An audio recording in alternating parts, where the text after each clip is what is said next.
I'm Kat. And I'm Hayley. And this is Night Classy. A tipsy night class teaching the oddities and curiosities you never learned in school. What are we drinking for this learning journey, Hayley? We are stocked up, ready to go. Labor Day weekend. White Claws are out. Yes, they are, as if they're not always They're out. always out, but for some reason it feels special today. You're feeling better. You were sick. I'm feeling pumped up. I don't know why, but I'm just ready. Like, we have 8 cans ahead of us. I'm ready to just pound them all. I'm just ready to pound them. And I do have work tomorrow, but I'm not even thinking about that right now. Okay, I mean, I agree. Let's just drink all these White Claws because it's Bachelor night tonight, baby, and it's fantasy sweets. Oh, yes. You gotta be crunk for Bachelor and the fantasy sweets because they won't shut up about it. It's fantasy sweets. It's fantasy sweets. We're gonna watch some people fuck. I can't wait. They better. It's like, this is the week the ABC goes pornographic. It's time to try it before you buy it. You've got to. I will never remember the day that I was in high school and I was asking my mom because I was like kind of wanting to have sex.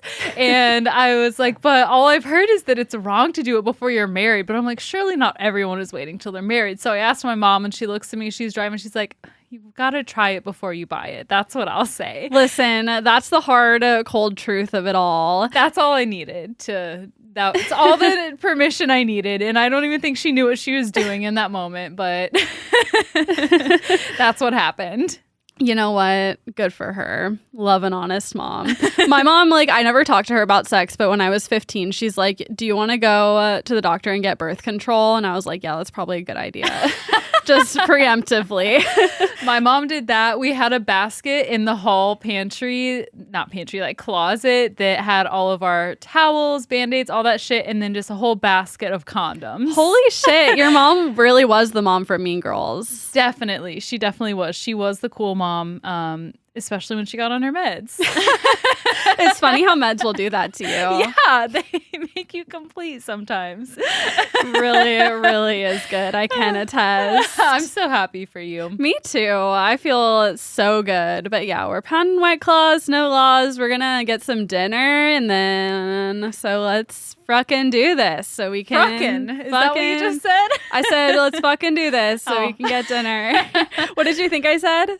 Fruckin'. Yeah, I thought I heard fruckin' too. Oh, I thought you meant to say freaking, and then you backed out. You're like, I'm going to be a bad gal. I mean, maybe. Who knows? Who knows? There's no way to know. No, but I will not be that person who says fake words when I mean to swear. Fake words. Oh my God. Tommy doesn't cuss, as you know, in his day-to-day life unless he's on set or it's for a skit. And I've started saying stuff like, I love cussing. I do it all the time, but I've started saying, oh, freak. And I'm like, who am I? That's just embarrassing. Also, it's so weird knowing Tommy and then going to his stand-up because the difference could not be more stark on who he is in a day-to-day and then watching him perform. Yeah, it's like a personality. For our second date, I went to see him perform and he's talking about some crazy sex stuff. And I'm like, wait. It makes me distrust every comic I've ever seen. I'm like, none of this is real. This might be naive, but until I started dating a comic, I thought that all of the stories that comedians and comics tell were true and that they're just very good storytellers. No. They're liars. It's all a lie. It's all a lie. We need to start lying more on our podcast. Oh my God, we do. We should make an alternate podcast where we have Holly Sancha and Claudia Severa host it. Oh my God, a Patreon show. That sounds great. Okay, start thinking of a name, everyone. Yeah. We'll get there. I want to make an apology really quickly. It's very serious. I want to apologize to the She-Hulk. I haven't watched it and I don't plan on it, but Megan Thee Stallion was on, so I feel like it can't be as bad as I thought it was. Was she actually on it? Yes. Oh, Tommy was watching it. I didn't know it was actually her because I don't know if this is spoiler or not, but basically someone pretends to be her. So I didn't know if they had actually gotten her. No, I'm pretty sure it was her. At least that's what the memes on the internet are telling me. Dang. But it could not be because, again, I feel the same way about superheroes that I do about sports. I hate all of them and I will never watch it. But if Meg was on it, that might be the closest I ever come to wanting to watch one single scene out of a superhero piece of media. Yeah, Tommy's watching it right now, and he had it on yesterday. I forget what I was doing, but I wasn't going to be there for long, so I watched probably 10 minutes of it, and it was fine. There were some good little laugh moments, so. Okay. I'll Apology still never watch it. Not accepted. I watched the first episode that's on Netflix of the children's Great British Bake Show. That's now on Netflix. Okay. They suck at baking. Like, I know they're kids, but I was blown away at how bad they are. Well, yeah, if they're going to be on a baking show, it doesn't matter what you are, what age. Like, you should at least know some things. And it seems like they do. Maybe they're just bad at decorating stuff because it all looked disgusting. They're fine. Their fine motor skills probably aren't totally formed. They're like 13. They're fine. Have you seen a 13-year-old handwriting? Yeah, I see a 13-year-old every day. And no, I would not trust them to cook me anything. But I was just like, wow, God. Like they're adorable. They're funny, but they're very bad at baking. I was very cynical. Harsh. I know. I'm just feeling mean today to everyone except for She-Hulk. Well, I also have an apology, okay. actually. I would like to apologize to everyone who wasn't there for our cocktail hour this last Friday. You guys keep freaking me out that you have like these things that we missed or something. I'm like, do I have to edit something? Okay, Alex, start thinking about your apology because we're all apologizing today. If you don't know, that's not an excuse. Every first Friday of the month, we have a very special cocktail hour for all of our patrons. And I just had so much fun. Maybe it's like that fall is in the air and I'm feeling like in a spooky mood. But we had our snacks. We had the Halloween candy. And I got some great new podcast recommendations from one of our patrons, which I've been listening to. Yeah, I bought a book. You bought a freaking book. I bought the book Justin's reading that he recommended on our cocktail hour. Oh my God. See, we go in not we leave having more knowledge than we do going in, just like listening to this podcast. It really becomes a circle jerk of recommending each other pieces of media. That's really all it is. I couldn't believe some of our friends have not yet listened to Hold Me Closer, the new rendition with Elton John and Britney Spears. If you have not listened to that yet, it's my current obsession song. That was one of my media recommendations. But we do things like that in the cocktail hour, and sorry if you weren't there. Yeah, that really sucks for you. Actually, it's embarrassing, honestly. You can apologize to us. No, just kidding. But if you do want to join us, I had a lot of fun. You might have fun too, and you can just join Patreon at any level to have fun with us every first Friday of the month. Yeah, it was fun. I've thought of my apology. Oh, let's hear it. I'm sorry that I don't know how to use Discord. Oh. But we have a new Discord in the Patreon. It's available for all tiers, and we need your help on how we should run it. Yeah, we're going to make our Patreon Nate the moderator. Hi, Nate. I hope that you're okay with us signing you up for that. Yeah, I have no idea how to do it. So we're not only going to learn it, but we're going to be on there. We're going to try. Alec, no, we're going to be on there. That's not what I thought you were going to apologize for. Oh, what did you think he was going to apologize for? I don't know. I just think it's funny when if somebody asks you, like, are you mad at me? And you're like, for what? And you like make them say something. Yeah. Always make them. Always play the Uno reverse. Saying that's not what I thought you were going to apologize for is like big mad girlfriend energy. Yeah. Yeah. That would be a great podcast name. That's not what I thought you were going to apologize for. Ooh, yeah. You have couples on your podcast and fight. Oh my God. Fight. Podcast therapy hour. But not therapy. Just fighting. Just fighting. But therapy, it might be helpful to have a psychologist in there to help them fight. Yeah, that would be good. But can a psychologist, like, is it ethical for them to, like, fan the flames for the purpose of drama? Because that's what I want. What about an armchair psychologist? A fake psychologist. A fake psychologist. Sure. That sounds a podcologist. That sounds like something at the OBGYN. It really, yeah, I was just going to say, that's what that sounds like. I'm a life coach on MTV, so I'll be serving as a psychologist here. Yeah, have one of the fake psychologists from The Bachelor. Oh my God, I forgot about that. Was that Peter's season that they last had it on? That was... or Katie Thurston's? No, it was Matt's season, right? Is that the last Bachelor? To talk about his daddy issues and stuff. Yep. Yep. They all just run together for me. I They're don't know all the same. almost any of their names, so All the it's same. whatever. Anyway, do you have anything else? I don't. I don't, but before we get started, I do need a tissue. Are there any in this studio? Yeah. Are we ready? Yeah, so we breathalyzed, and I blew a .02. And I blew a .031. Woo! So I win. But you all might lose. This lesson is, as I previously stated, it is very dark. This is not a drill. This is not a joke. Is it your darkest one yet? I don't know. It might be. It might Not to be. compare them. You've done some Not pretty to fucked up compare them. ones. Yeah, and I know y'all like the fucked up ones. But if you, just general trigger warning, if you're in a state of mind where you can't hear about really fucked up sad things, then just skip to cats. What But- if I was like, okay, so can we record tomorrow? Like, Yeah. I heed to your trigger warning. I'm a head out. Yeah. Alec is going to take over for me just for today. We would make it happen. But that's our general warning. And I do want to preface this with the fact that the main person in this story made the decision to put this story out there and wants others to learn from it. And if Okay. that had not been the case, I would not be covering this story. All right, let's do this.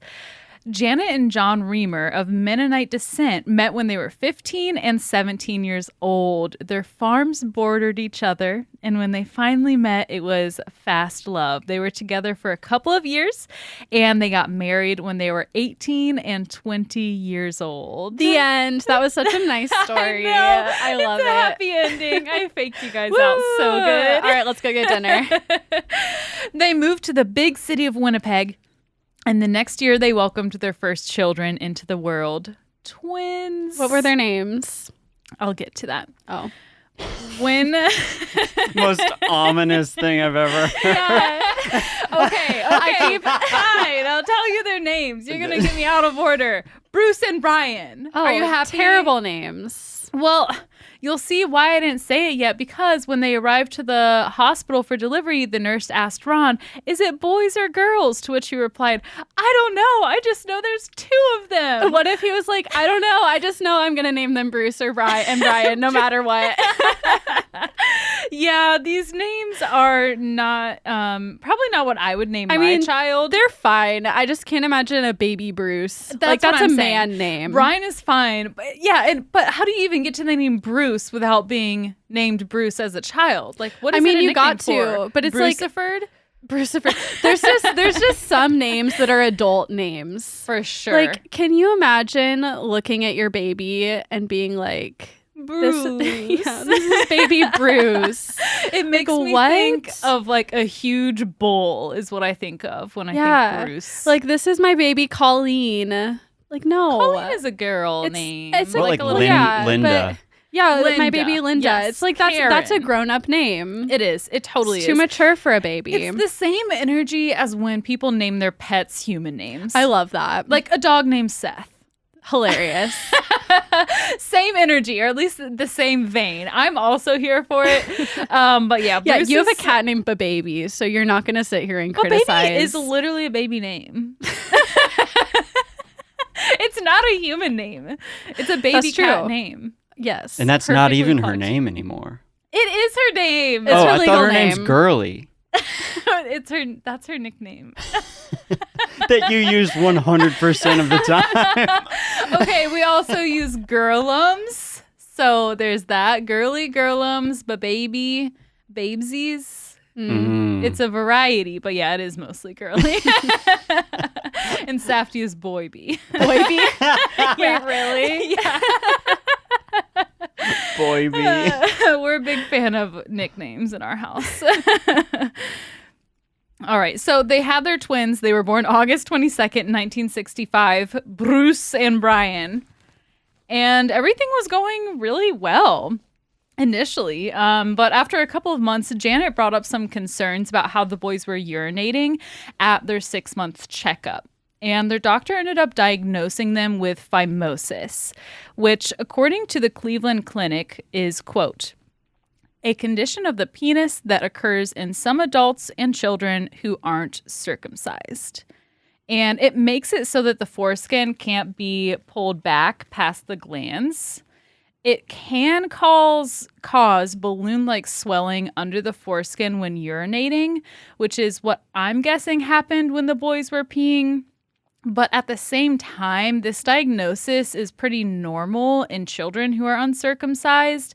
And it's normal for young children also to not be able to pull the skin back at all. And this typically resolves by the age of 7. Okay. So it's not really a problem unless it becomes a problem, you know? Yeah, like unless it keeps being a problem after they're a little older. Exactly. Like if you're not cleaning it, then you could risk infection.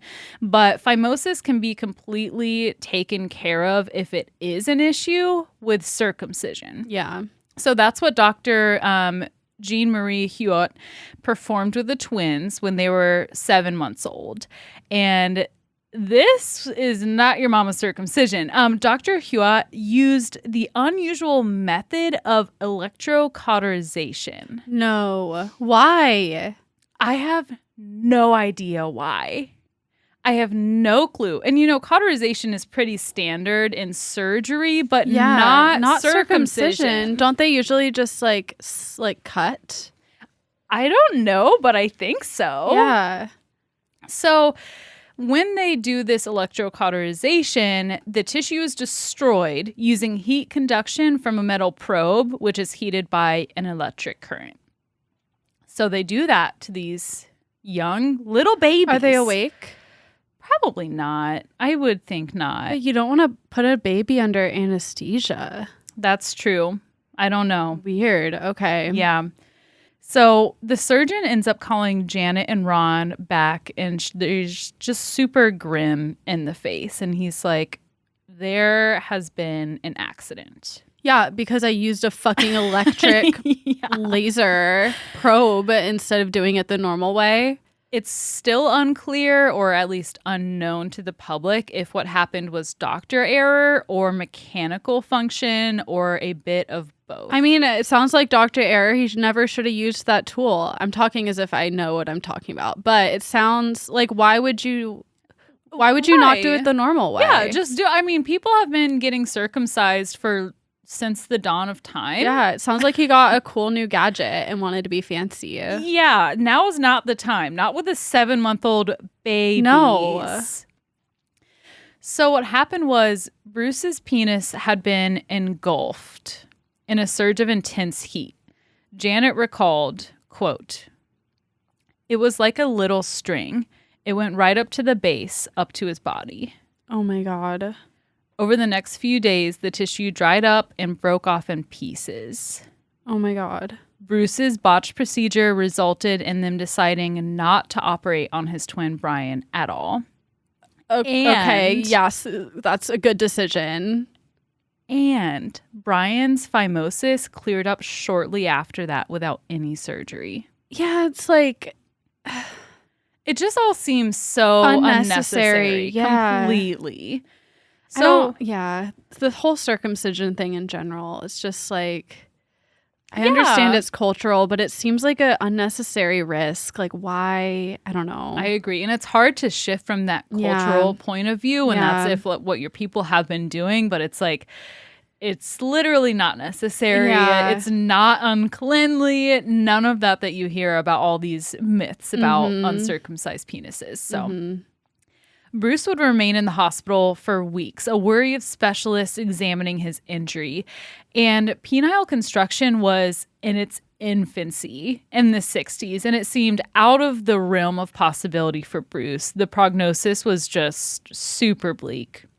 When they got home from the hospital, the entire family was launched into this depression. It was like Janet and Ron felt like they couldn't or wouldn't talk to anyone about what happened, not even each other. So they're all kind of suffering separately. And that goes on for months. Now, a few months after the procedure, they were watching TV when they saw an interview with Dr. John Money discussing his theories on gender identity. John Money was a psychologist, sexologist, and author. He's well known for his research in sexual identity and the biology of gender. Money conducted clinical work with a lot of people who are intersex and transsexual. And the thing that really got the Reimers thinking was the fact that Money was extremely confident in his theory of gender neutrality, meaning that he believed gender identity developed primarily as a result of social learning from childhood. Yep. I know about this motherfucker. Oh, that he could be a whole lesson on his own. Money didn't believe in the binary of genders himself, but he knew that that society thinks that way in black and white terms. So he believed that a child would not function well in society without distinct male or female genitalia, and same things with the way they would act and present themselves. So basically, he would encourage his patients to conform to the binary that not even he believed in. Yeah, he was like, if you had an intersex child, he was like, pick one and we'll do it surgically. Exactly. So the Reimers saw this and like, okay, maybe they can help us after what happened with Bruce. So the Reimers wrote to Dr. Money after seeing him on TV, and they described what happened. Dr. Money was super optimistic about what could be done for Bruce. And of course, this was a huge relief for Janet and Ron. Yeah, I mean, if you don't know any better and you're like, this doctor is telling us that like he's studied this and he can fix it. Like, it's the 60s. You don't really have a reason not to believe him. Right. And no one else is really talking about this. This guy was on TV. He's well known in that field. He was like pioneering this kind of work. So they're like, finally, there's hope. He's highly regarded and credited by many as coining the term gender identity. He was considered a, quote, thoroughly ethical and professional person, according to a child psychiatrist, John Hampson. At the time, surgical construction of the vagina was more advanced than the construction of the penis. And Money hypothesized that Bruce might just be happier if he was raised as a girl and given the functioning female genitalia. Add to this the fact that he had this set of twins to test his theory in. He had a built-in control with Brian, the twin who was uncircumcised. Money proposed the Reimers consent to a sex reassignment surgery for Bruce. Only years later did Ron and Janet say that, looking back, they didn't really understand what the procedure was that they were agreeing to. And also, neither of the parents had education past the 6th grade. So I forgot they were Mennonites. Yeah, it was kind of working against them. And never before had sex surgery been performed on a child with normal genitals and a normal nervous system. But Money was convincing and told them, quote, I see no reason that it shouldn't work. Oh, yeah. Like, being that we've never tested it on anyone, why shouldn't we just go ahead and do this? Yeah, if not now, then when? Yeah. If not you, Jesus then who? Fucking Christ. It's absolutely insane. This man, he is completely unethical. Spoiler alert. Bruce's parents wanted time to think about this massive decision, like you would. Yeah. But Dr. Money didn't really allow for that. He badgered them and wrote in letters that they were procrastinating and that they were closing in on the age at which Bruce's gender would solidify as he was being raised a boy. That was 2 years old, according to Dr. Money. He's 2 years old now? He's, no, not quite yet, but almost. Oh, I see what you're saying. Okay. Mm-hmm. Not only did the family's pediatrician and a lot of their family members advise against it, but every time the Reimers went to change Bruce's diaper, they were reminded of his injury, and Dr. Money kept pestering them. After 5 months, from 5 months when they initially met with Dr. Money, the Reimers had been convinced. When he was 22 months old, Bruce underwent bilateral orchidectomy. They removed his testes and a basic vulva was created. The Reimers renamed their child, once known as Bruce, to Brenda and began the journey of raising him as their daughter. Okay.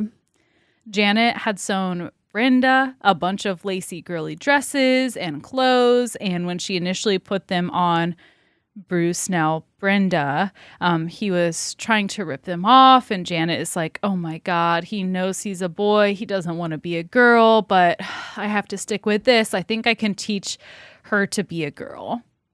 Dr. Money also specifically told them not to talk to Brenda about the surgery at all and just keep it a complete mystery. From there, the family just tried to live a normal life, but Brenda's sister said he never recognized her as his sister. They were always playing together with their boy toys and disregarded her girl toys. And Brenda was never interested in any of the traditional girly things, and she felt like she was missing out on things like Boy Scouts that she saw her brother doing all the time. She was through and through a tomboy, and obviously bullying started very young. It was like immediately when they got into kindergarten, everyone knew something was different. The mom, Janet, says even the teachers didn't accept her. The teachers knew there was something different. Not only that, but she doesn't feel like a girl. Yeah. And then I feel like for her to not even know what had happened and them to keep it a complete secret. That's like one of the most egregious parts is she's going through all this stuff and doesn't know why. She's like, I don't know why I feel so different. I don't know why people don't want to be my friends. I don't know why I feel like a boy. Yeah. John Money continued to provide psychological support to Brenda annually. He wrote about this case, and it was well known in the medical community as the Joan case in order to keep anonymity. It was the perfect and groundbreaking test case for the social concept of gender, since there was the twin brother Brian, who could be the control, and this was considered to be the first reassignment and reconstruction performed on a male infant who had nothing wrong with his penis. Nothing. I mean, except for it got burnt. Except that it was burned off. Yeah. He wasn't born with anything. Yes, exactly. Different. Thank you. And if things were not bleak enough already, in this lesson, it's about to get so much worse. Just general trigger warning for SA, specifically with children. So I would just skip it from here. If you can I skip it? You. I know I was joking in the beginning, but now I'm done. You can keep drinking. Okay. John Money consulted with the Reimers about the twins' gender development under the Joan case until they were 13 years old. But as early as 8 years old, the twins resisted the annual visits to see Dr. Money. During this time, Money wanted just to make sure the twins were developing a proper foundation of gender. And when looking back at this time, the mom, Janet, said that she looked up to Dr. Money like he was a god, and she accepted whatever he said. He was still that beacon of hope that their children he could was have like a their normal savior. Life. Yes, exactly. And we had air quotes in the studio there on that gender word, but the audience might not have gotten that. Okay. There's a lot of quotes because she's been air quoting a lot. So much of what this works man well on a says podcast is insane. Hopefully my voice also reflects that a little bit. I should start using a silly voice. Looked up to him like a god. So Dr. Money theorized that the foundation of gender was formed by reproductive behavior in children. He would instruct them to do play thrusting What the movements fuck? and act out sex What? with each other. What? Because these were components of gender development in all primates. He. It doesn't just come naturally. You're not just born knowing if you identify as a boy, girl, something else, somewhere in between. Just why though? You have to learn it. Oh my Because he's God. a fucking... Okay. We'll get to it. Okay. When the twins were 6 years old, Money forced them to act out sexual acts. He forced Brenda to get down on all fours, and Brian was forced to, quote, come up behind him and place his crotch against her buttocks. What the fuck? Money also forced David to lay on his back with his legs spread and have Brian on top. According to John Colapinto, who wrote a biography on who will later be known as David, later on is also Bruce/Brenda. On at least one occasion, Money photographed the twins in therapy, acting out these horrific actions. Were the parents there? No. Dr. Money would force them to stay out in the waiting room. Okay. In a Time article from 1980, Money was criticized widely for the following quote, a childhood sexual experience, such as being the partner of a relatively older person, need not necessarily affect the child adversely. Okay, so he's just a pedophile and this is just his weird fantasy. Completely taking advantage. Deranged, yeah. Mm-hmm. And like I said before, he could be a whole lesson on himself, but I don't really even want to talk about him any more than I am today. I don't want to hear any more about him. In that case, I think we get the picture about who he I really don't is. need any more. I'm going to skip this quote. Money would not only force these acts, but he would also ask the twins questions that today, well, not today, but like in the 90s, Brenda/Bruce/David said that they can't even discuss with his own mother. The twins would try to get out of doing these activities, but Money would become upset. Later in life, the twins recalled how calm and nice Money would be around the parents, but as soon as he was alone with the twins, a switch was flipped. That is so scary. It is. It's like you've got to make sure, and I'm not trying to blame the parents. They really thought that this man was doing a good thing, but I say trust no one. Go to the back with your kids and their doctor. Yeah, don't leave your kids alone. Because people will take advantage of this power that they have. And it's an impossible scenario though, because it's like you're supposed to be able to trust a doctor. Like I don't want to blame them either. But man, and where else can they turn? Yeah. There's no one else seemingly doing this kind of work. Yeah. So he would get super aggressive and intimidating when the twins came in. The mom, Janet, ended up having to promise trips to places like Disneyland to even get them to go to their annual visit. This is when you can blame your parents. You can kind of check in. You need to believe your children when they're telling you they don't want to be alone in a room with somebody. Yeah, and it's not like they're just going to get their annual immunizations. Yeah. Like they're not getting a shot. Yeah. Yeah. Around 8 years old, Dr. Money started talking about a second vaginal surgery. The one that was done when he was almost 2 years old created a cosmetic exterior vagina, but David, I'm just going to tell you he ends up changing his name, and I'm going to call him David from here on out. But David was determined to not have the surgery. Money would try and convince him by showing him pictures of typical vaginas and saying, look, here, compare this to yours. See how it's different? This is why you need surgery. But in his heart, David knew that he was a boy, and that's how he identified. Overall, Money seemed extremely pleased with his results, and that is what he also put out to the public. All he reported in the Joan anonymous case in the medical community was glowing reviews Did he have anyone else working with him to corroborate this, or he was just doing whatever? Girl, he had people who worked for him in there some of the days when he met with the twins, and they watched. Jesus. Thankfully, this whole case does break open. I didn't cover that section so much because there was one guy who had kind of another practicing doctor who saw what was going on with Dr. Money and really doubted the success of this case. And he ended up leading to his exposure. Okay. But my lesson was already so long, Yeah. I didn't focus on that part so much.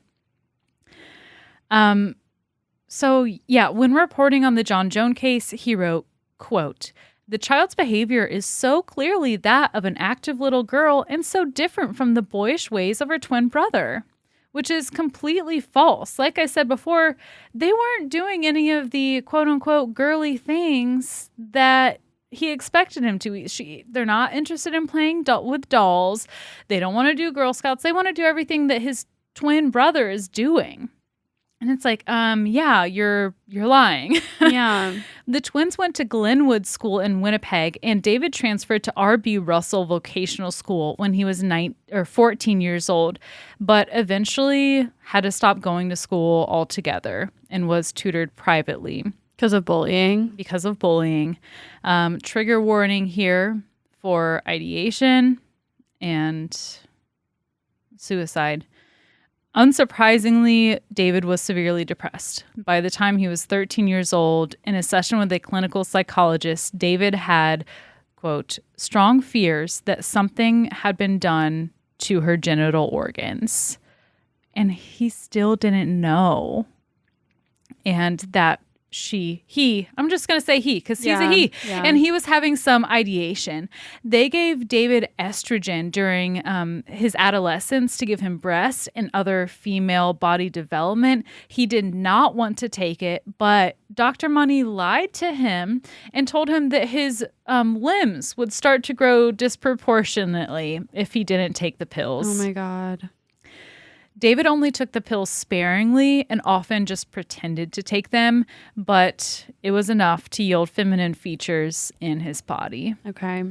After being on estrogen for 2 years, David told his parents he would take his own life if they made him see Dr. Money again. And finally, on March 14th, 1980, the Reimers finally told David about his gender reassignment surgery. Only after David's endocrinologist and psychiatrist urged them to. And what had happened was the dad, Ron, picked up David like he always did after his weekly appointments with a psychiatrist. And instead of going home, he took him to get ice cream. And that's when David knew something was wrong. Ron explained that what had happened to David step by step from the very beginning. David says this is the first time he had ever seen his dad cry, and David just kind of sat there in disbelief. He went through a plethora of emotions from anger, shock, amazement, but he says that most of all, he was relieved. Finally, his whole existence made sense. Yeah. David had one question. After I was born, what was my name? Ron tells him Bruce, and he's like, fuck that name. Fuck that name. Fuck a Bruce. So with his freedom, he also got to pick his new name. At 14 years old, David is like, I am a male. That's how I identify. My name is David now. He underwent surgery to reverse the reassignment, took testosterone injections, had a double mastectomy, and had a phalloplasty operation to construct his new penis. Woo! Woo! As far as his parents' decisions, David has said, quote, my parents feel very guilty, as if the whole thing was their fault, but it wasn't like that. They did what they did out of kindness and love and desperation. Yeah. When you're desperate, you don't necessarily do all the right things. And when you don't know any better, like how would they have known? There was no internet, like no one was talking about it. Yeah. You're going to trust your doctor. Absolutely. And for what reason would you have not to? Right. And, you already had this awful incident happened with this other doctor, it's like, okay, Yeah. I think we've gotten all of our bad luck out of the way. Yeah. Oh my God. I can't imagine. And I think I just think it speaks to David's personality, how he is so understanding of their actions. David had a newfound popularity as a, quote, arrestingly handsome young man by the time he turned 18 years old, but he was unsure how to date and was fearful of sexual experiences since his penis didn't look or perform like the real thing. He did start dating a younger girl about 2 years younger than him, and after months and months of dating, he finally told her his big secret. This little bitch went and told other people, and before long, quote, everyone knew. Yeah. So another trigger warning to heed. David took a handful of pills. Thank God his parents found him before he died. But the next week, his brother would have to save him from the same actions. David made it through that dark time, though. And at 21 years old, he underwent another surgery that greatly improved on the first phalloplasty. His penis resembled a real one, and they got nerve grafts from his arm and put it on his new penis, so it had sensation now. Cool. I know.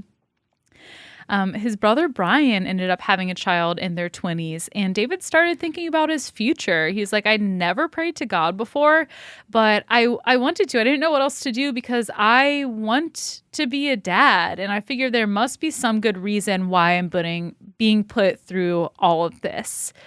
3 months later, his brother Brian and sister-in-law introduced David to his future wife, Jane Fontaine. They got married a year later. He landed a well-paying factory job, and they moved into their starter home. David also adopted her 3 children. So Cool. things were looking up. David's story made international headlines in 1997 when he told his story to Milton Diamond. That is the doctor who was kind of on Dr. Money's case. Okay. Milton was a sexologist who convinced David to allow him to report the outcome of the John Joan case, not under the anonymous shroud, in order to dissuade other doctors from performing similar procedures on infants because of the John Joan case. That kind of became Yeah, it became normalized. standard practice. For a long time, A standard long practice time. was just Okay, whatever extra they Yeah. have, whatever doesn't look right, just cut it off. cut it off. Yeah. Absolutely insane. So fucked up. So, his story was put out there. Author John Colapinto published an article about David in Rolling Stone, which was phenomenal. I got so much information from this. If you are interested in getting all of the deets that I didn't include here today, go read that article. You can get it online for free. Because he went on to win the National Magazine Award for reporting, and this story was expanded into the New York Times bestselling As Nature Made Him, the Boy Who Was Raised a Girl.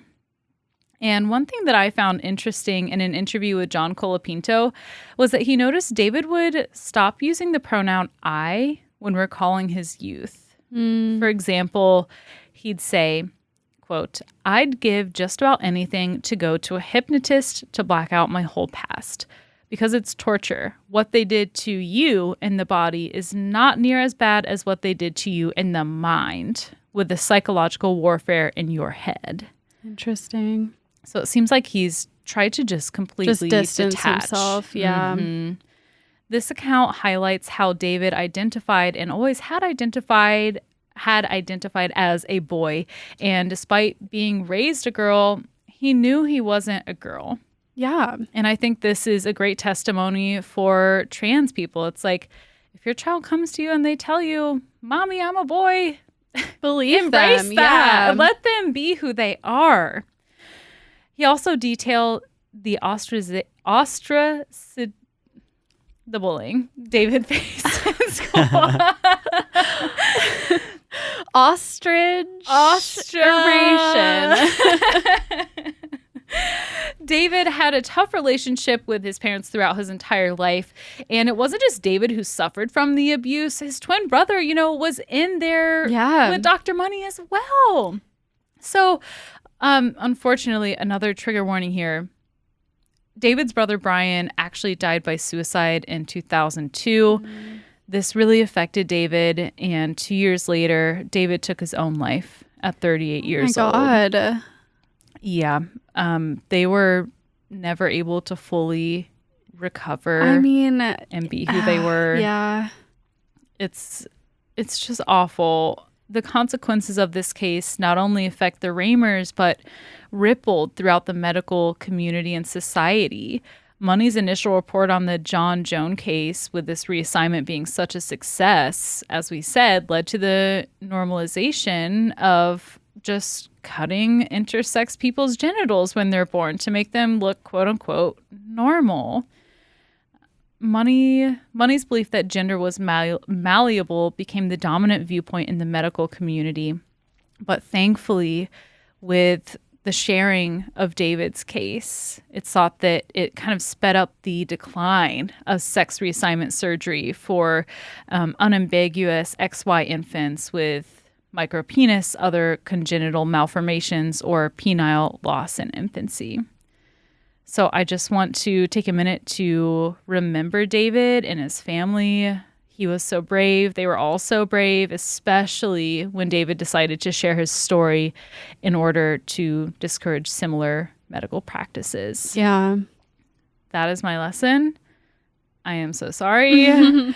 My sources are Wikipedia for David Reimer, cauterization, phimosis, and John Money, as well as the true story of John/Joan by John Colapinto in Rolling Stone, and the Embryo Project Encyclopedia, David Reimer and John Money, Gender Reassignment Controversy, the Joan case by Phil Gaetano. All right, let's take a break. Mental health break. Mental health break. Yeah. And let's hear from our sponsor. Hey guys, if you need something to pick you back up after that episode, do not fret, because we have a whole backlog of episodes that you have not heard yet, unless you're already on Patreon. Yes, so we used to record substitute episodes where we'd have someone come on and teach us a lesson. Oftentimes it was a comedian or another podcaster, and they just did a bang-up job. So if you want more content and more lessons, you can find that there. And we're recording new episodes. We're about to record a double feature of trivia. And you guys know we're hosts for trivia now. Not only do we host it, but we participate in it. And I'd have to say, us participating in trivia is probably more entertaining than us ever hosting it will be, just because we're doing trivia on the episodes that we did a long time ago, like over 2 years ago. A long time ago. Alex here to tell us what episodes we're covering in our next Patreon Night Classy Trivia. Yes, so this month we are covering episodes 13, 14, and 15 of Night Classy, and then because we're doing a double feature, we're doing 16, 17, and 18. Do you guys want a little preview of what these topics are? Yeah, tell us the topics. Okay, these are sort of out of order, but we've got Mariana's Web Part 2. Boo. Classic. Which, Classic. as we know, is the worst episode we've ever done.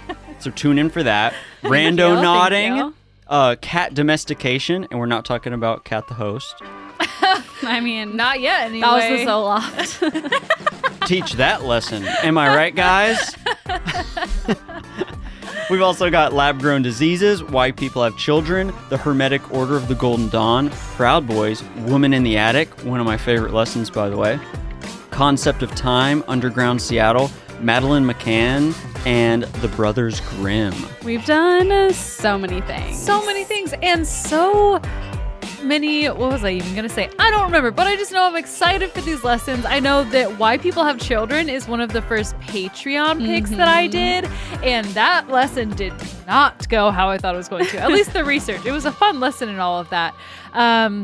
But yeah, that's what I was getting to. Yeah. Our first Patreon. And so test your knowledge of how much you remember of Night Classy. And someday our dream is to have these trivias live and you guys play along and to offer prizes. But We don't have enough Patreons for that yet. So join Patreon, get us to that goal so we can make it even better for you.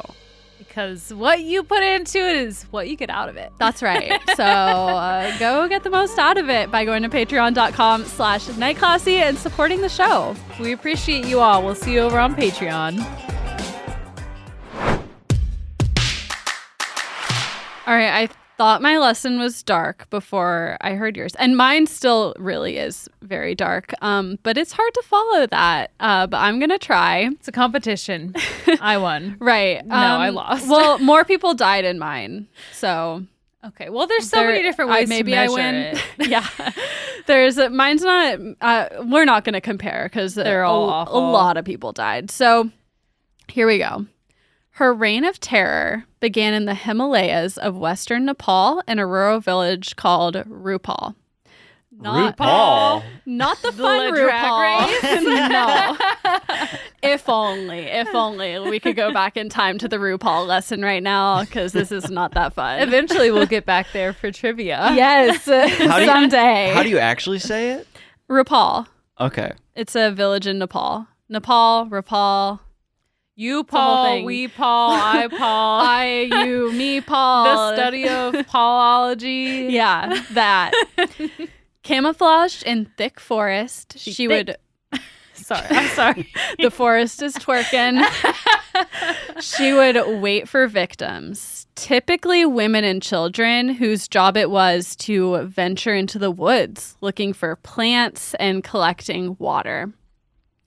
Though she was a swift and stealthy killer, she always left a trail of blood and always killed during the daytime. I don't know if you're talking about a human or an animal or a cryptid.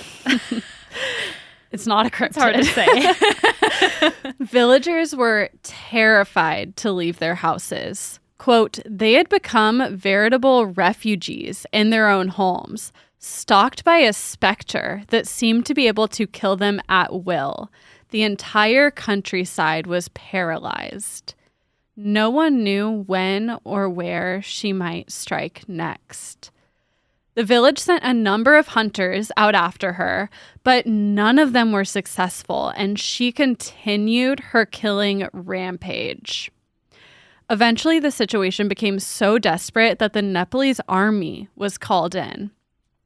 A massive group of soldiers was organized to patrol the woods and finally put an end to the murders. Oh my God. If I was one of those soldiers and I got called in to handle this sick. one woman. I have COVID. Sick. I'm dead. I will literally, this is the hill I will die on. Just call in. You have 10 personal days. Use them. Use them. Yeah, in a heartbeat I would. Yeah. Could not be me in that jungle. No, thank you. No, thank you. Thank you, next. I would, but I'm so busy. Just let someone else sick. take care of it. Also, I need to go on maternity leave. Right, I'm pregnant. So they did not manage to catch her, but they did drive her out of the area and across the border into India. The Nepalese people were now safe. But the killer would continue her 7-year murder spree in the Indian town of Champawat and surrounding villages, ultimately taking the lives of an estimated 436 That's so men, many. women, and children. That's I know. So many. I know. Making her the most prolific serial killer the world had ever seen. Ooh. This is the story of the Man-eater, also known as the Tiger Queen and the Champawat Tiger. She's a man-eater. Wait, she's actually a tiger? She's a tiger. Yeah, she's a real tiger. What? Did you think she was a human? What did you think she was? I thought that was its name. I thought I'm like, okay, so the girl version of what's his name, Tiger King, Joe Exotic. Joe Exotic. Yeah. How exotic. No, she's an actual tiger. I don't think there's ever been a human to kill like hundreds of people like that, right? Did you say ho exotic? Yeah. I think there have been people who've killed hundreds. You think? Right? Yeah. Like, what's her name? That one of the most prolific female serial killers. God, what was her name? I don't remember. know. They just covered her in Killer Psyche. Let me look it Okay, up. I don't know. So tigers are fucking scary. An adult tiger can weigh 500 pounds and run as fast as a racehorse. How? That doesn't make any sense. They're so heavy. Oh, a horse is heavier and can run know, that faster. also doesn't make sense, Kat. Okay. I'm just saying. Okay. The physics is not physicking for me. Well, make it work. Their canine teeth are 4 inches long, and they're so strong that a single swipe from their paw can knock a person dead. That's why I don't get why people keep them as pets. No. It's so risky. It's crazy. Do not keep a tiger as a pet. You are a fucking idiot if you do that. So at the time, in the early 1900s, tigers were responsible for about 1,000 human deaths per year in India. And this sounds like a lot, but if you consider the size of the country, tiger attacks, like on a day-to-day basis, were considered very rare. However, they were becoming more common. The colonial English government that ruled India was plowing grassland and clear-cutting forests for farming. And this process was robbing tigers of their habitat and pushing them closer to human civilization. Dang, yeah. I'm glad we don't do that anymore. Also, side note, I'm thinking of the blood countess, Elizabeth Bathory. Bathory. How many people did she supposedly kill? I don't know. Let's look it up. But like her stuff isn't even like fully real, right? It's like a lot of it is legend. I don't know. Didn't we do the Blood Countess? I don't know. Did we? She's thought to I think she may have been a no. Patreon. No, we haven't? No. Oh. No, we didn't. More than 600 people in the 16th and I don't young believe women. she really killed that many people. She killed a bunch of people. I don't Definitely know if it was killed 600. some. Yeah, it seems like a Definitely stretch. killed some. I mean, I don't know. I guess there's It's no way just to prove it either way. Yeah, seems sus. Anyway, so the tigers losing their habitat increased attacks on human, but even with like sometimes them attacking humans, it was really, really rare for a tiger to eat a human. Humans were not their food source. They wasted it. They just killed for fun. Wasted No, they them. didn't. But anyway, the Champawat tiger was different. She was eating her victims. It was nothing like anyone had ever seen before, and nobody was prepared. The tiger killed so many people so frequently that villagers were afraid to even step outside. They attempted to kill the animal over and over again with no success. She can't be beat. She's unstoppable. She's too strong. The English government put bounties on the tiger. They sent troops and police after her, but no one could successfully find her. This is so fucked up, and I know that, but I'm kind of rooting for her. Yeah. I mean, it's hard. Like, it's hard to be mad at the tiger. That's why, like, obviously this story is awful because so many people died, but there's no, like, evil, you know? It's a tiger. It doesn't know anything. Tiger's gonna tiger. Yeah. And she's a girl boss, clearly. Yeah, I guess you could say that. So this tiger had become an expert at both hunting and evading humans. After she made a kill, she would usually flee the area, sometimes a great distance. It's been reported that sometimes she fled up to 20 miles after making a kill so that she was long gone before they could send a search party after her. So she's smart, too. Yeah. Well, seemingly. I don't know if we can conclude that. I cannot confirm or deny that this tiger was smart, but it sounds like she seems was. smart. She seems smart. So obviously people felt hopeless, and it paralyzed life in the village. I mean, you were always waiting for the next attack. Could it be you? Could it be your child? People would hear a tiger's roar from the forest, and they would lock themselves in their homes for days. That is so eerie. Yeah. Oh, no. Can you imagine how fucking scared you would be? No, I can't. I would piss my pants. And like death by being attacked and eaten by a tiger, that's like pretty much as bad as it gets. So people would hear a fucking tiger roar. They wouldn't leave their house. They were unable to get food. They wouldn't go to their job. A lot of these homes did not have indoor plumbing, so they couldn't, like, they would have to use the bathroom in their home instead of like going where they normally go. Yeah. It's like it was literal torture. Not only with, like, it disrupted every aspect of these people's lives, not only from the deaths of their loved ones and peers, but like you could not live normally. Right. And it's not like they haven't tried to take care of this tiger. No, they had been trying over and over again. The government was aware of the problem. They were trying. Well, what are governments really going to do? Yeah, especially colonial ones. But like they really were like trying. It was just, I mean, it's hard to catch a single tiger when they can travel great distances and you never know where she is, and she kills and eats and then runs. And you're like, is it that tiger? Is this the tiger? Is this the tiger? Yeah, they were just fucking killing all the tigers. That's not great. No. And mind you, this went on for 7 years. And I divided her number of kills by 7, and it's over 62 deaths per year for this one tiger in this one area. So, nope. Someone was being killed more than once a week. Oh, in God. Like a small area of just like a handful of villages. So did their population go down significantly? Well, I'm sure it did. Yeah, if someone was being killed more than once a week. Like imagine if it were a human murderer. Imagine if there was a serial killer in Memphis killing someone more than once a week and people were just going missing. You'd be afraid to leave your house, and that's what was happening. But like, it's unpredictable. It's a fucking tiger. So this tiger was also becoming a huge source of embarrassment for the English, right? Because they're supposed to be in charge. They think of themselves very highly, and they're sending their troops and policemen to kill it, and nobody could. So they're like, we have to fucking do something. Like, this is getting way out of hand. This is not a good look. So in 1907, the deputy commissioner of Nainital, whose name was Charles Henry Berthoud, he reached out to his friend Jim Corbett for help. Jim Corbett was the son of an Irish postmaster who had settled in India. He was one of 15 children.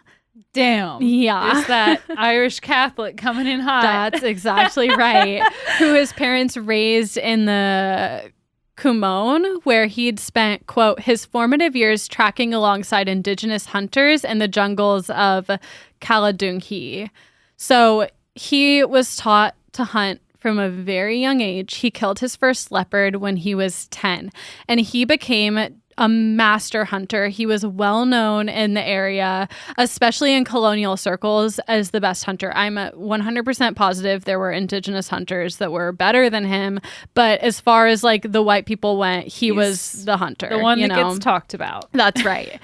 And Colbert was quote, as ease tracking Sambar through the jungle as he was playing bridge at high tea. So he was, you know, mingling with high society, and I think kind of like a party trick, like to be your friend and have him come out and like tell you, you know, about his adventures in the jungle.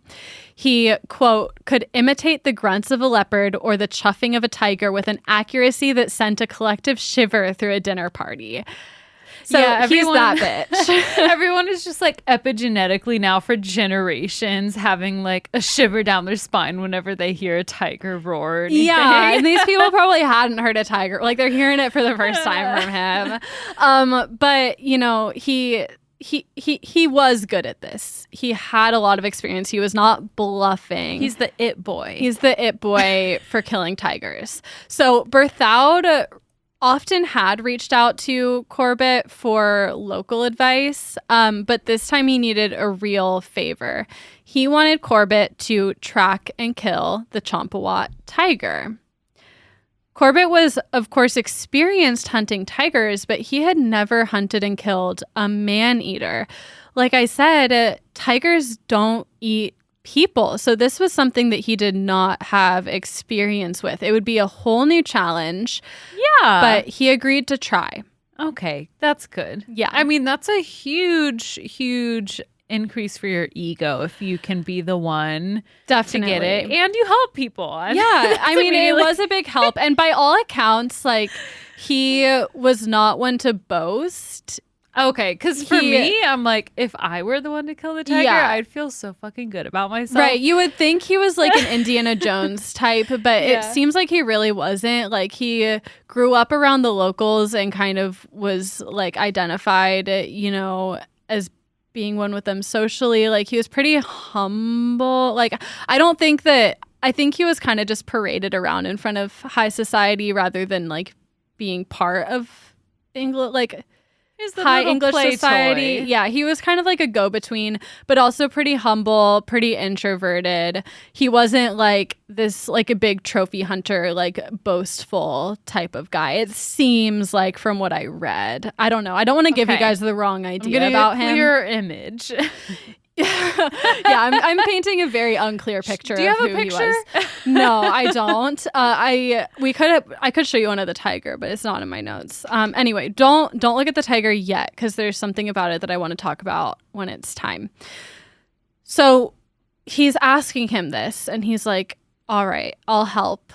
And then 5 days later, there was a new killing nearby. So the Champawat had ripped a woman from a tree while she was collecting leaves to feed cattle.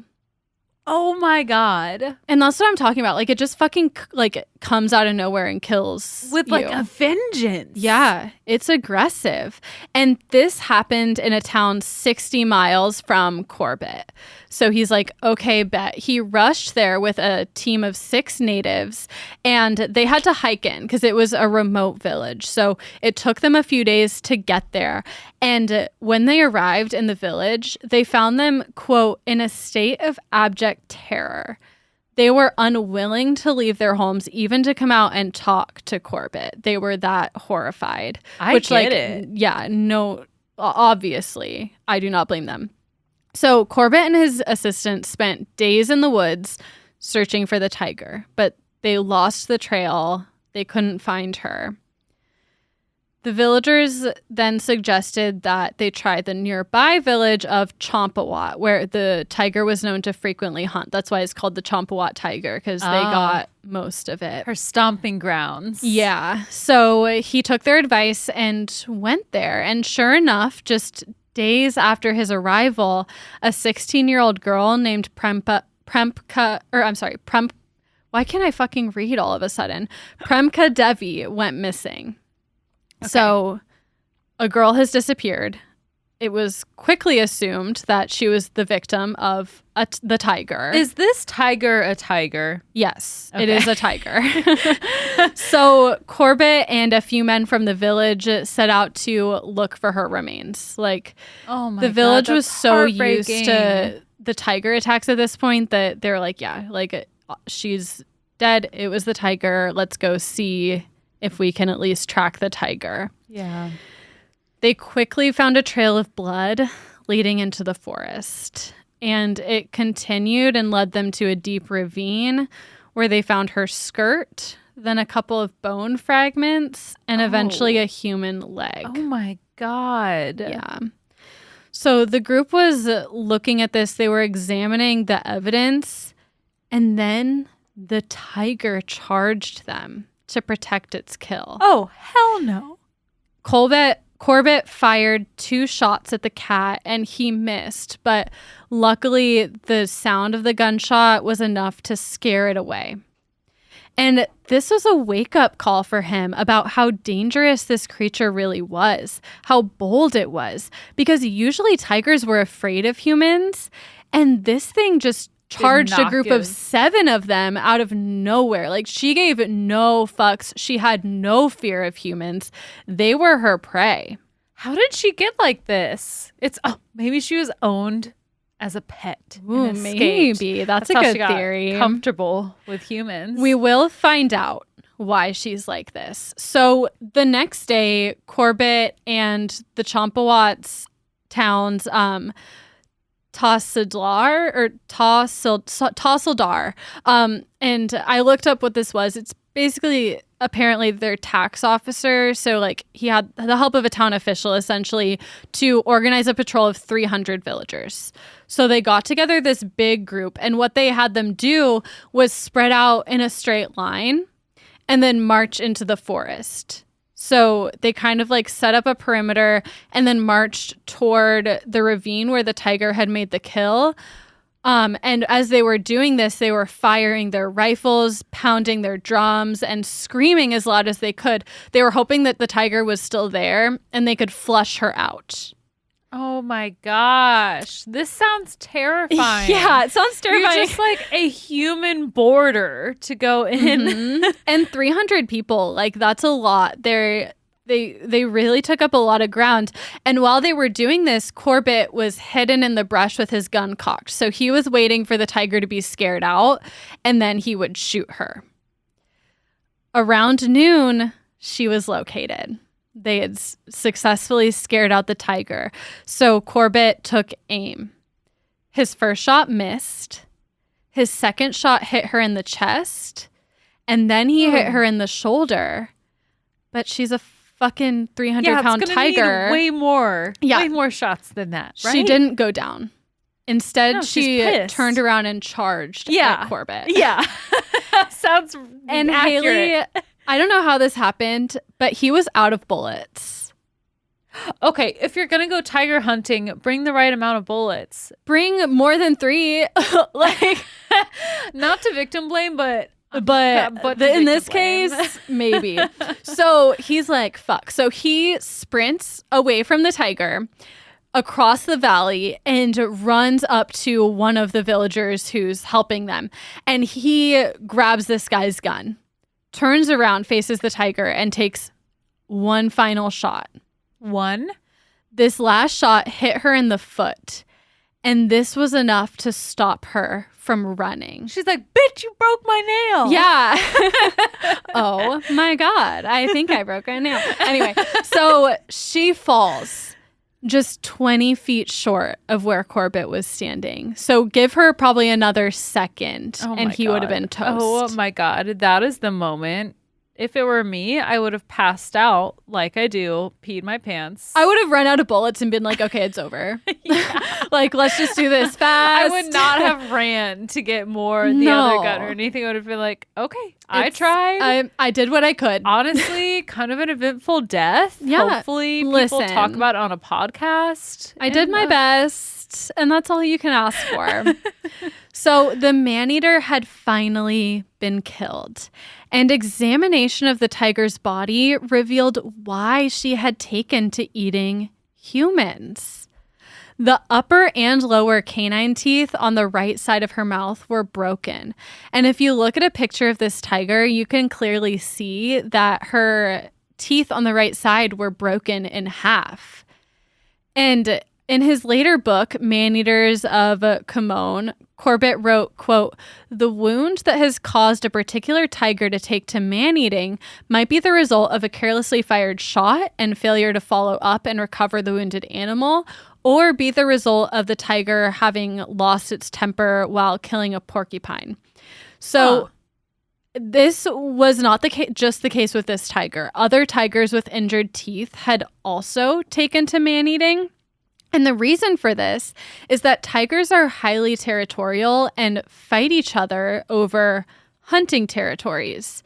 So a wound like this left the Champawat tiger unable to defend her hunting territory. Oh, so poor baby. I know. And this compounded with the fact that deforestation by the English left less territory to go around. It ramped up the fighting between tigers. And this tigress was essentially exiled. She had nowhere to go. So she was pushed into human territory where tigers normally would not occupy.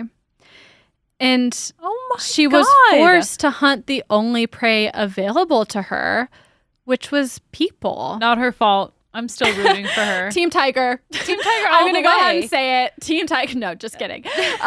So when the tiger was killed, obviously the village let out a communal sigh of relief. finally they could breathe. They erupted into festivities. A celebratory feast was prepared, and the tiger's dead body was paraded around to nearby villages for viewing. Oh, I bet that was a huge, huge Oh my God. Can you Just imagine? insane. Yeah. It would be a pretty awesome day. I would be to so in one of those drunk. villages. Yeah. Drunk on tiger blood. Yeah. So with the man-eater now gone, life in Champawat could finally return to normal, and Corbett was renowned as a hero. His new status put him in high demand, and he went on to hunt about a dozen more man-eating leopards and tigers around the country. So now he's like the Zorro of tigers. Like he's going around like saving people from man-eating tigers. You got a tiger problem? I know a guy. I know a guy, and his name is Jim. So these animals that he hunted were responsible for an estimated 1,200 human deaths.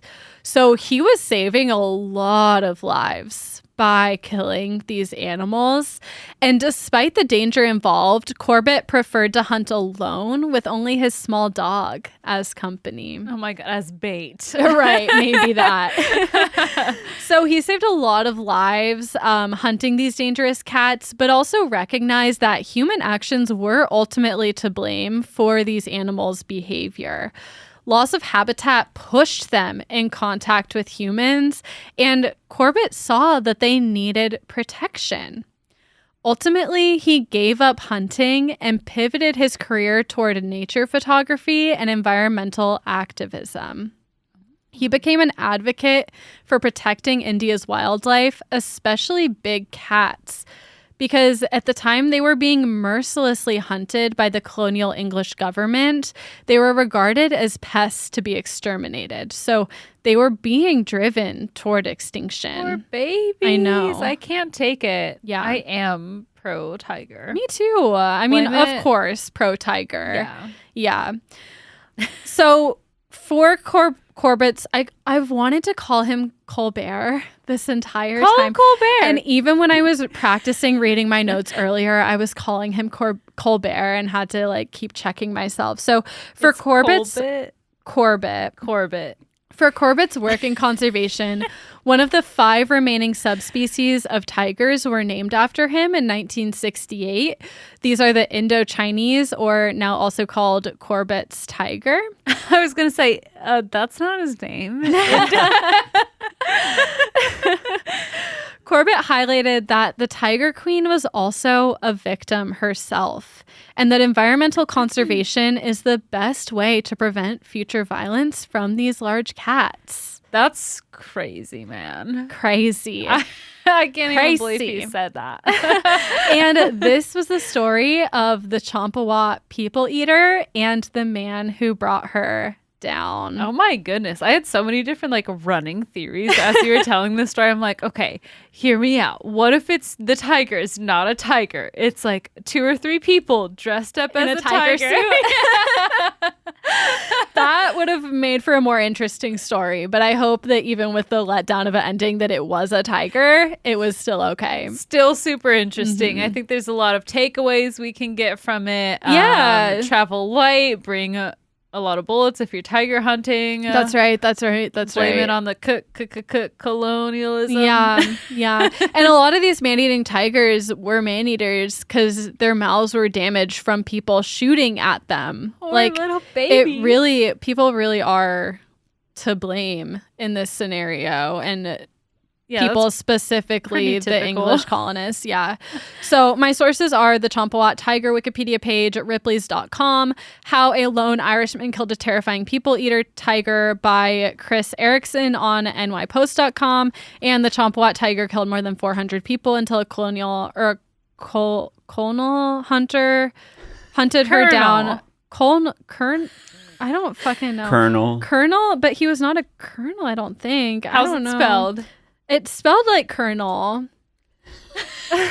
Look, I can't read. Hunted Her Down by Gina DeMuro on allthat'sinteresting.com. That was wonderful. Oh, thank y'all. Thank you. He's not a colonel. He was a railroad worker and a hunter. So I don't know. You can be all 3. I You guess. don't know about his past life. That's true. I don't know that much about Maybe him. he just called himself Colonel. Maybe. I mean, he earned it. He really Yeah, did. I mean, if I can be a podcologist, you can be a Yeah. Colonel. All right. Well, I'm sorry for like how This fucked whole up both episode. our lessons were. Again, more people died in mine, so I want to say mine was more fucked up, but definitely I not wanna as graphic say- or disturbing on like a visceral level as yours. Yeah, we got real. They were both disturbing. We got real up close and personal with mine. Yours also, the perpetrator was a human, and that's always worse, I think. Not that we should even be sitting here and We'll comparing. take. Yeah. Yeah. But a fucked up lesson all around. Thank you But- for getting through it. I know y'all like the fucked up Yeah, ones, you guys so really do. And every poll we post. I'm sorry and you're welcome. You're welcome. We're gonna go to we're gonna go to Flying Saucer now and eat some pub pretzels and See you drink some beer. there. So we'll see you there. Thank you guys for listening as always. Remember to share this podcast with your friends, with your family, on your social media. Follow us on your podcast listening app of choice. Leave us a 5-star rating. And if you want to give the show some extra support and get extra content and access to us personally on our monthly cocktail hours, you can go to patreon.com/nightclassy. Tiers start as low as $5 a month. We will see you there. Yes. And speaking of Patreon, I have reached out to several of you lovely patrons. Some of you have lesson topics to pick and have not given me your topic suggestion. So write me back. Do not leave me on red. Also, other patrons who have not responded, and it's just a couple, but I didn't want to like blast your inbox. So general announcement. Send me just reply to me on Patreon. And check your If Patreon. you want to talk to me on Patreon, then go join Patreon. Do that. And as always, thank you for listening. We love you. And 3, 2, 1. Class dismissed. Awesome. Great show, y'all. Thank you.